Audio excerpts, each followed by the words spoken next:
would think that by 2024, I would no longer be surprised by anything that is broadcast on mainstream media, because the media has long since gone off the rails. But sometimes I'm still surprised at what is communicated on the media. So last week, there was a woman being interviewed on MSNBC, which is one of the more biased, I guess for lack of a better word, biased network news channels. And this woman was describing the threat of Christian nationalism. Now, before I go any further, I want to say that there is such a thing as Christian nationalism, and Christians who adhere to Scripture and believe the gospel should rightly be concerned about this thing called Christian nationalism if they properly understand it. Because Christian nationalism links one's faith in God and one's patriotism in a way that I think is frankly idolatrous. Our love for our nation ought to be not only second to our love for God, but a distant second. But let me get back to this woman on MSNBC. She said that the one belief that all Christian nationalists have in common, and it will be clear as I share her quote, that she's defining Christian nationalism in a way that is quite ludicrous, in a way that anyway, let me think. So she said that the belief that all Christian nationalists have in common is that they believe that rights, human rights, come from God, not from Congress or from the Supreme Court.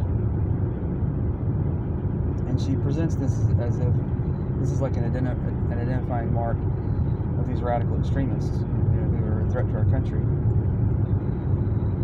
And when I heard that, I was genuinely surprised, because the fact that our rights do come from God and not from any human authority is foundational to this country's history. I mean, that's one of the core truths that's articulated in the Declaration of Independence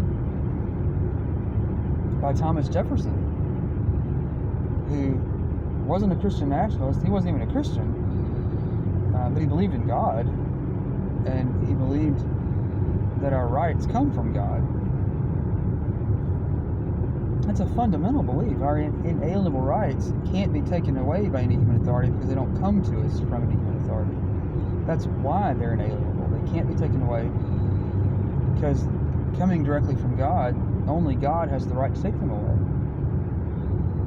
And I was astonished 4 years ago by how few Americans seem to really understand this and grasp this, because most Americans seemed to be okay with our basic human rights being denied or suspended during COVID. I wasn't, though, because I thought for the government to presume to have the prerogative to take away these rights, they're acting like that these are their rights to take away. These are not human origin. These rights are not in human origin. So, the government can't give you the right to leave your home. It's a basic fundamental human right from God. So the government can't strip you of the right to leave your home. They can't. There's no such thing as a just shelter-in-place order. They're inherently unjust, because the right to leave your home, move out freely, and to peaceably assemble, it's a divinely given right. When we don't believe that our rights come from God, we have tyranny. Put it plain and simple, because we give basically to human authority the allegiance and the trust that only God is entitled to. Of course our rights don't come from Congress.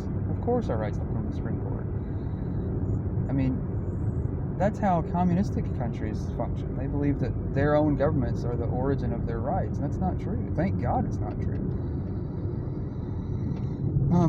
So I highly recommend that if this is an issue that you want to study further, read the Declaration of Independence. It's not a very difficult document to read. It's not esoteric and scholarly. I mean, an elementary age kid could read the Declaration and, in a matter of a few minutes, be able to tell that this woman on MSNBC was speaking absolute nonsense.